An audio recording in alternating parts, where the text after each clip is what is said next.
আসমার ভাই এত ভালো আছে তারপরও তাকে জিজ্ঞেস করে না, বা ছোট বোনকে যে বিয়ের বয়স হয়েছে সেই বিয়ে যে দিতে হবে সেই ব্যবস্থাও তার ভাইরা করে না।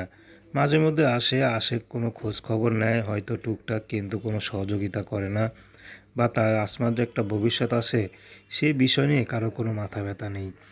তো আসমার বিয়ের বয়স হয়েছে, তো আসমা এখন বিয়ে শাদী করতে চাচ্ছে।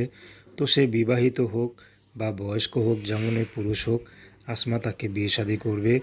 আসমার পরিবারে শুধু মা আছে, কিন্তু মা অসুস্থ। তার মা যে তাকে দায়িত্ব নিয়ে বিয়ে দিবে সেই অবস্থা আসমার নেই। তো এখন চাচ্ছে আসমা ইউটিউবে এসেছেন বাধ্য হয়ে, যে যদি কেউ তাকে বিয়ে শাদী করে, তার বাসায় যদি আসতে চায় যেন আসতে পারবে, যদি তার সাথে যোগাযোগ করতে চায় যোগাযোগ করতে পারবে। সে প্রবাসে থাকুক বা বাংলাদেশে থাকুক, যেখানে থাকুক, তার বউ বাচ্চা থাকুক বা না থাকুক তাতে কোনো আসে যায় না। আসমা যেখানে একটু ডাল ভাত খেয়ে সুখে থাকতে পারবে সেখানে আসমা বিয়ে শাদী করবে। তো দর্শক, এই ছিল আসমার জীবনের সংক্ষিপ্ত জীবন কাহিনী।